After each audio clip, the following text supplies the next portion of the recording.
Her name was Seo Yeon, and she was 28 years old and tired in the way that only someone carrying a whole family on their shoulders can be. Her father's business had fallen apart years ago, her mother was sick in a way that only got worse and never better, and the hospital bills came every single month like clockwork, like they had nowhere else to be. So when she walked into that fancy glass boardroom in Seoul on a Tuesday morning, she wasn't scared. She had already done all her crying at home. Now she just needed to be smart. The man sitting across from her was named Kang Junho. He was tall, well-dressed, and handsome in that stiff, polished way, like a painting that looked perfect but didn't quite feel warm. He wasn't mean, she had made sure to find that out beforehand. He was just the kind of man who saw everything as a deal. People, problems, feelings, all of it, just numbers on a page. He explained things simply. His father needed him to look settled, like a proper family man, so the company board would trust him more. She needed her mother's medical bills paid for the next 10 years. He called it simple math. Like she was a problem he was solving. She let the quiet sit between them for a moment, not because she was nervous, but because she wanted him to know she wasn't in a hurry and she wasn't desperate. Then she told him her 2 rules. 1. Her mother's care gets paid no matter what happens between them.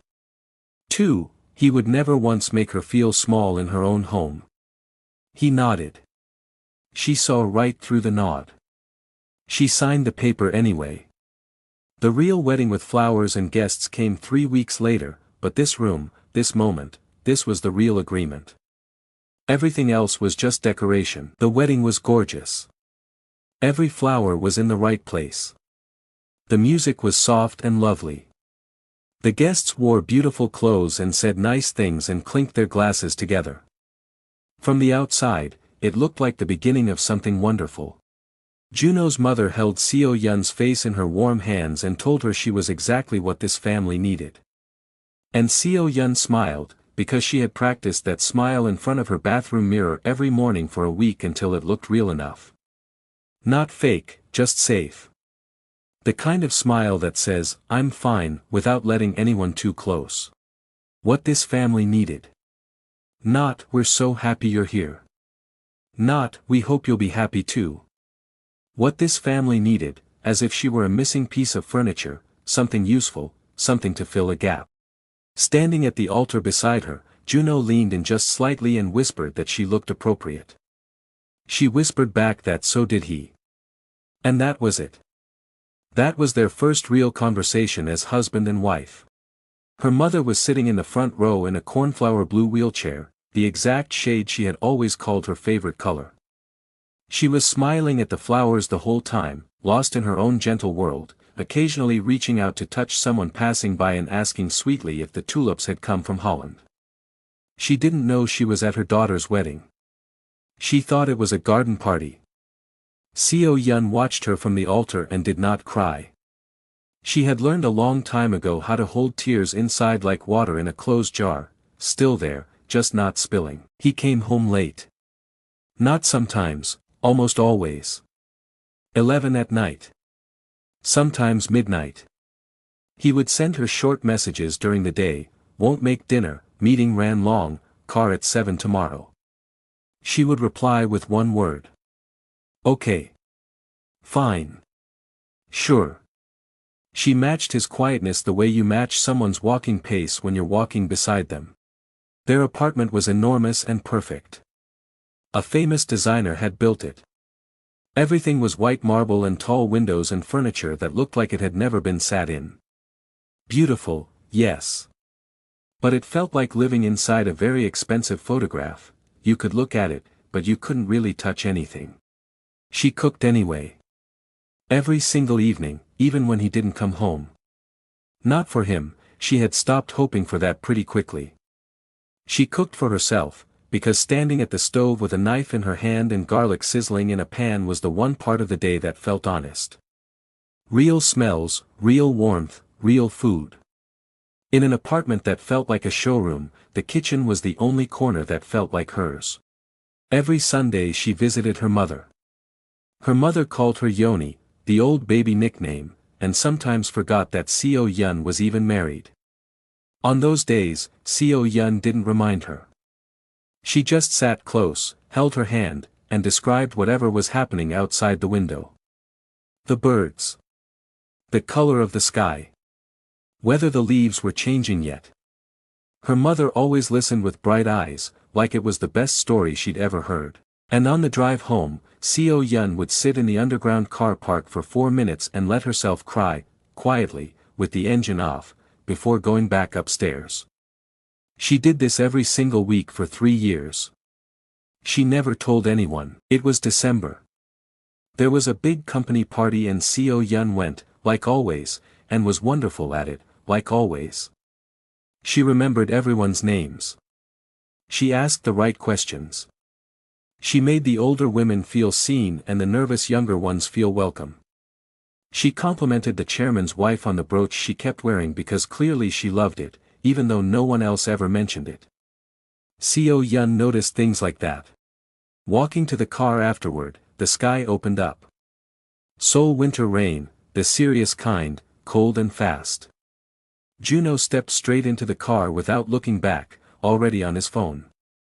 The driver, sweet old Mr. Park, ran over with an umbrella, but he was too far away.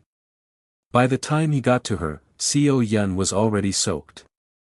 Her evening dress, her shoes, her carefully styled hair, all of it wet. She also noticed that the car door was locked. About 40 seconds later, Junho looked up from his call, saw her standing in the rain, and reached over to unlock the door from the inside.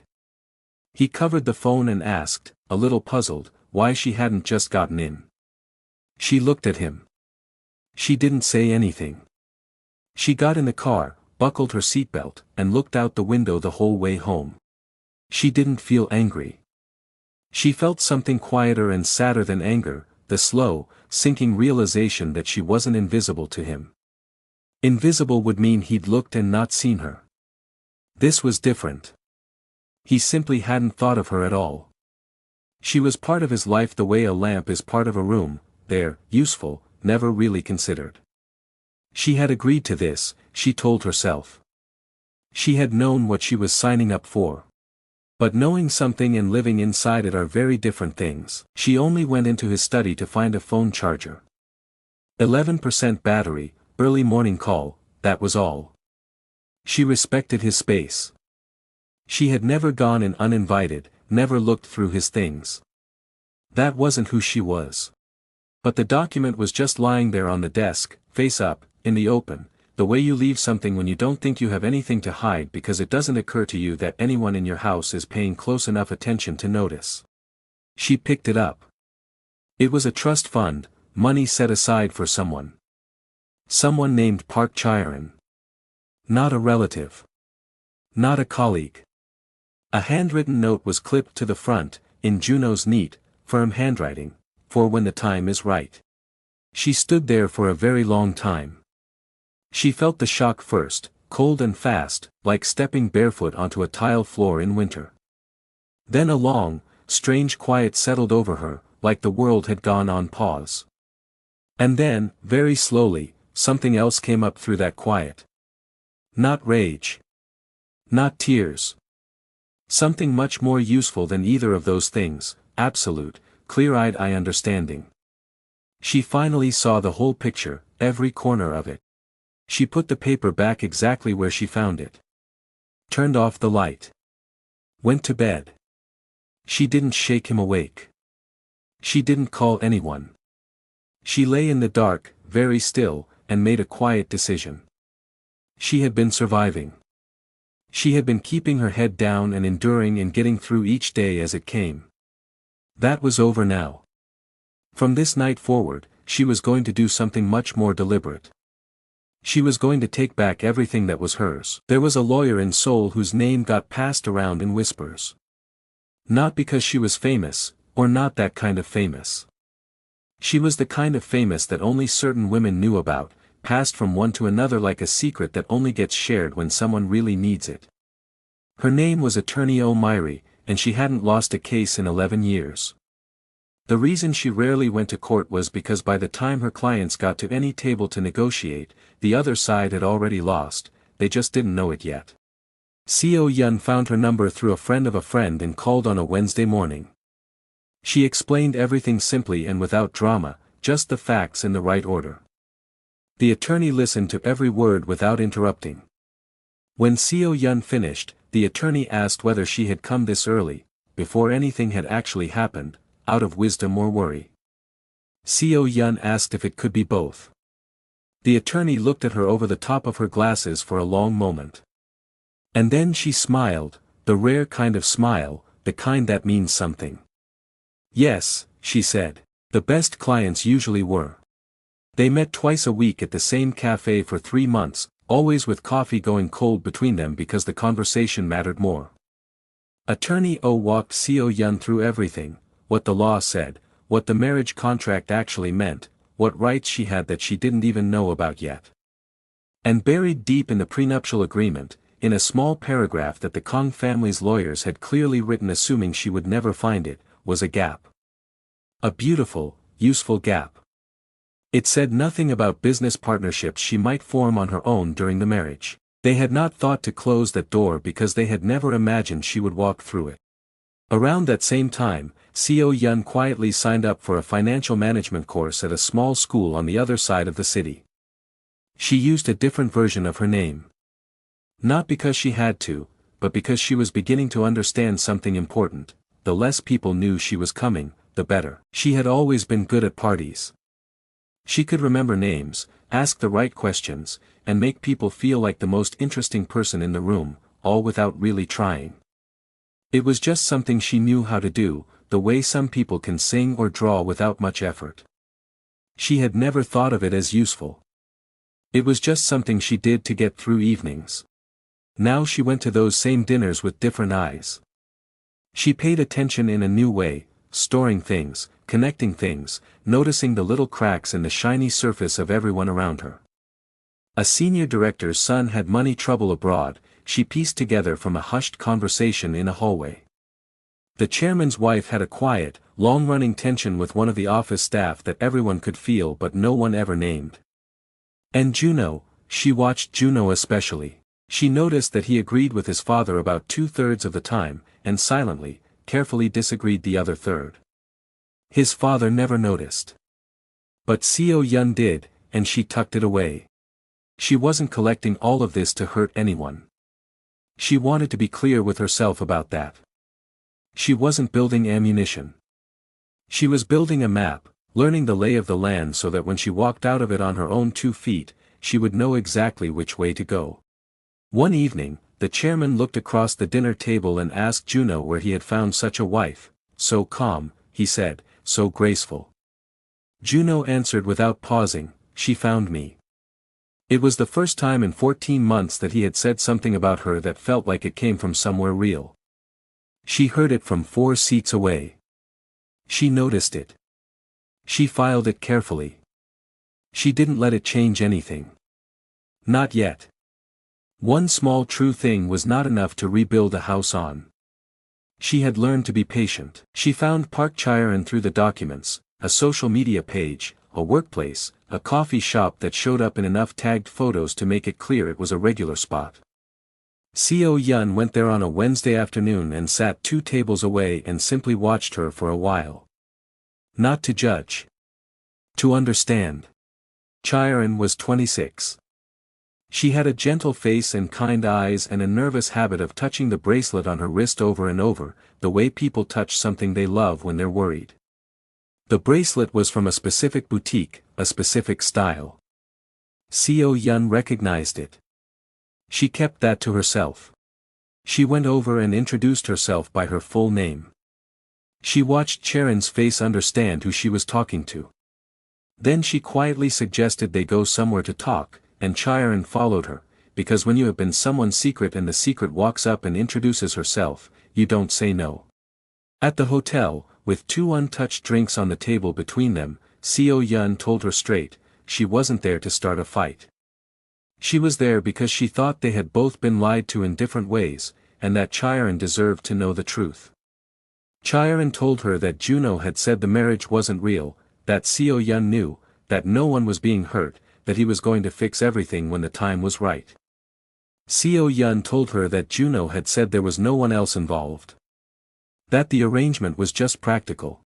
The quiet that fell between them said everything words couldn't. Seo Yeon didn't feel angry at this woman. She felt something gentler and more complicated, a kind of sorry sadness, like finding out that someone else has the same bruise in the same spot as you, from the same source. She paid for both drinks on the way out. Neither of them had touched theirs. She left her phone number and said she was not the enemy.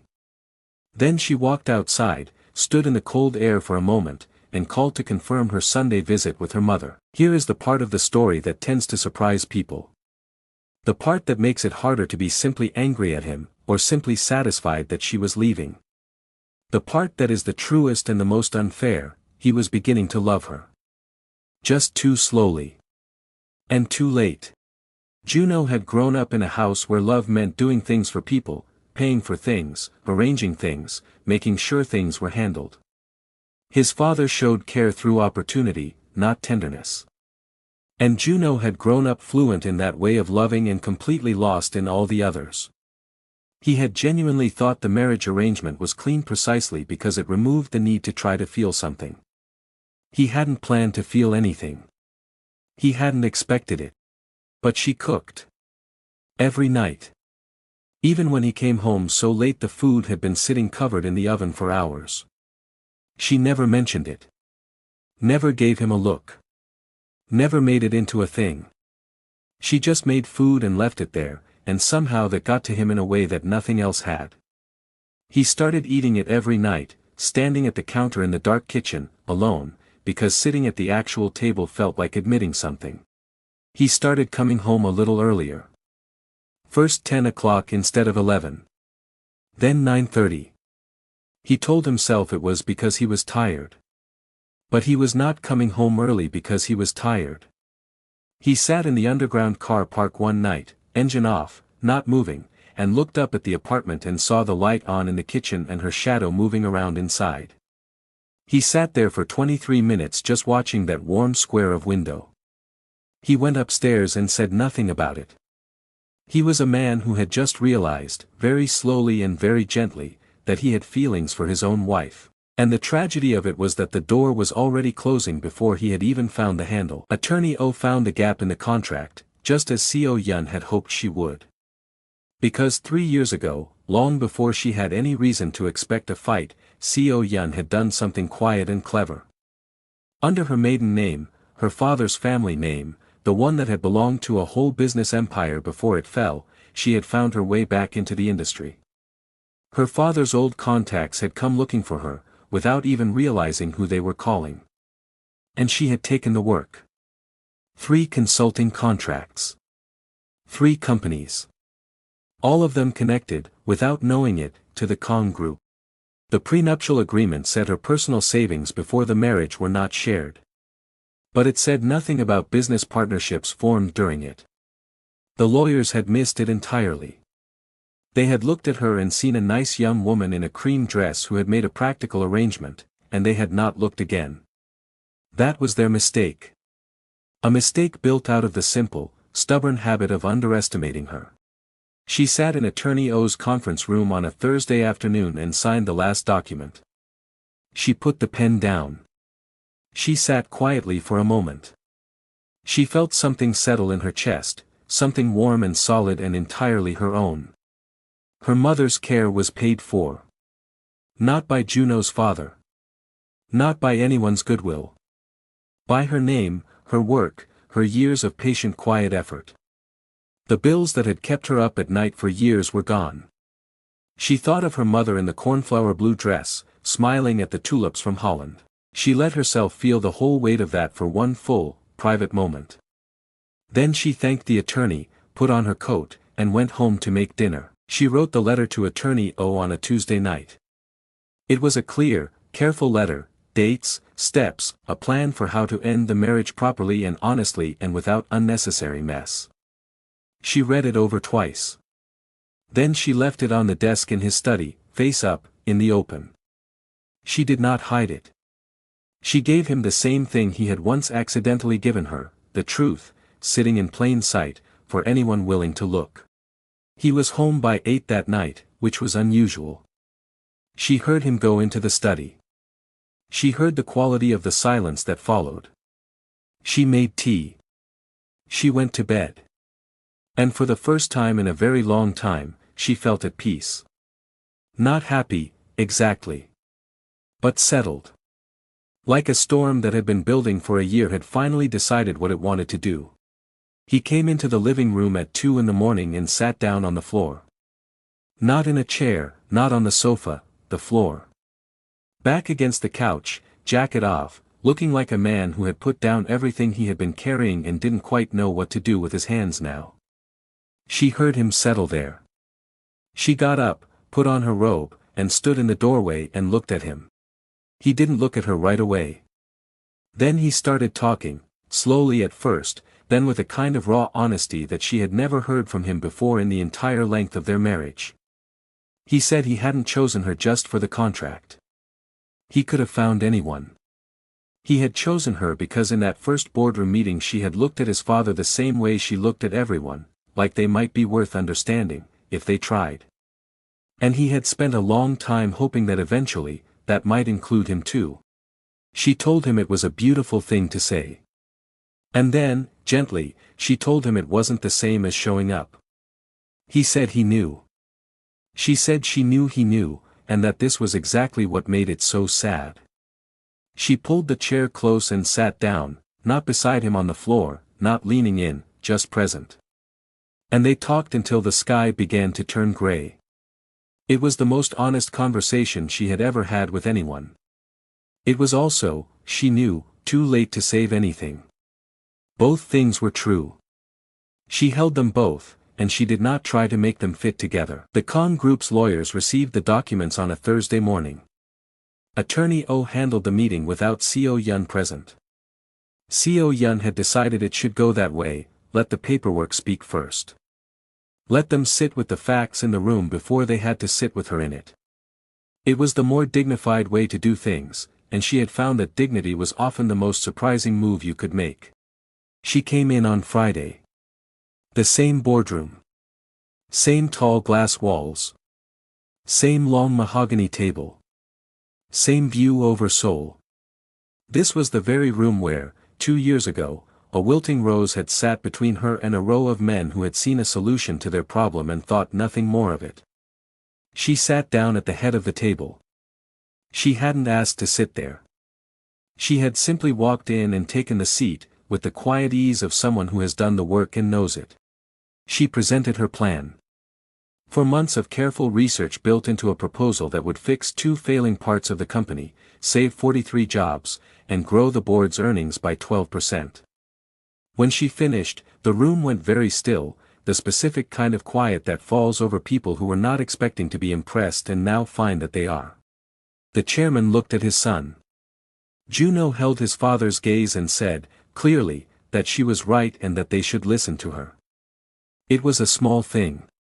4 words. But in that room, coming from Junho, it was not a small thing at all. She gave him the tiniest nod. Then she kept going. The nurses had a word for it, a window. It was what they called the moments when her mother came back, when the fog lifted and her eyes went clear and she was just herself again, fully present, for a little while. There was no way to predict them. No way to make them last longer. Families learned, after a while, to just receive them as they came, to not spend the whole time grieving that they would end, because that took you out of the moment before the moment was even over. Seo Yeon had learned this the hard way early on, before she understood how the windows worked. She had used to spend them urgently, asking questions, rushing to say things, trying to pack years of conversation into minutes. Her mother had looked at her one afternoon with tired, loving eyes and said, "I'm still here. Just sit with me." So she sat. And she learned to just sit. 3 Sundays after the boardroom, her mother took her hand and looked straight at her, really at her, not past her or through her, and said that she looked tired but that she also looked like herself. Asked when that had happened. Seo Yeon laughed. She didn't plan to, it just came out, warm and a little surprised, the real kind of laugh that you can't arrange in advance. Her mother's eyes lit up the way they always had when Seo Yeon laughed like that. Her mother asked if she was happy. And Seo Yeon thought about it honestly, not the polished answer, not the careful one, just the true one, and said that she was becoming it. That she thought becoming happy might be better than just being it, because becoming it meant she had chosen it herself. Her mother squeezed her hand once. Turned back to look at the garden. A petal came loose from the tree and drifted down. The window began, gently and slowly, to close again. Seo Yeon did not hold on. She just sat in the warm afternoon light beside her mother and was grateful for every single minute of it. The divorce was filed in April. Quietly, cleanly, agreed to by both of them. There was no shouting. No broken things. Just one evening in the same study where it all began, sitting across from each other and going through the paperwork together. She noticed that he had moved the wedding photo from the desk into a drawer. Not to erase it. Just to put it somewhere that wasn't the middle of everything anymore. That felt right to her. He moved out in May. She stayed, but in a smaller, simpler apartment she chose herself, on the other side of the city. She painted the walls a soft terracotta color that no designer would ever have suggested and that she absolutely loved. She bought furniture she liked just because she liked it. She hung things on the walls because they made her smile. For the first time in 2 years, her home felt like hers. He called 6 weeks later, on a Sunday evening when she was cooking. He asked if he could take her to dinner. Not for any reason, he said. Not because it was useful or because anyone expected it. Just because he would like to. She said she'd think about it. He said okay. She thought about it for 2 weeks. She went. He took her to a tiny, old restaurant in Mapo with plastic chairs and paper napkins, the kind of place that has been making the same broth for 40 years because why would you change something that perfect? He told her his mother had brought him there as a little boy, the one place from his whole childhood where nobody expected anything of him. They stayed through 3 refills of soup. They talked about nothing important for the first time in their entire history together. He confessed, with the kind of honest embarrassment that is actually very charming, that he had been surviving entirely on convenience store kimbap since moving out. She laughed, the real laugh, and he watched her laugh like he was watching something he was very glad to see. She told him about the car parks. The 4 minutes. The cornflower dress and the Holland tulips. He listened to every word. He asked how long she had done all of that alone. 3 years, she said. He started to say he was sorry. She told him she knew, and that was enough. They picked up their chopsticks. They finished their meal. The silence between them, for once, felt easy. People talked, of course. In Seoul, people always do. They stitched together the pieces they knew and filled in the gaps with whatever made the best story. She had tricked him. She had saved him. She was cold. She was brave. She had torn the family apart. She had quietly held it together. Everyone had a version and everyone felt sure about it. The truth was simpler and less dramatic than any of those. She had been in an impossible situation, and she had handled it with patience and intelligence and a great deal of private courage that nobody saw. She had kept her mother safe. She had learned things she needed to know. She had been honest with the people who deserved honesty, and firm with the ones who needed firmness. She had taken what was legally and rightfully hers. She had painted her walls terracotta and she had cooked her own food and she had sat with her mother in the garden and held her hand while the cherry blossoms fell. That was the whole of it. There was no villain. There was no master plan. There was just a woman who had been underestimated for long enough and had decided, in a quiet room, with 11% battery on her phone, that she was done with that. She had not become hard. That was the thing people got wrong about women who go through difficult things. They assume that difficulty changes you into something tougher, sharper, colder. She was softer, actually, in the way a body relaxes when it finally stops bracing for a blow. She felt more. She laughed more easily. She cooked for herself without thinking about whether it would go uneaten, because it was for her and that was reason enough.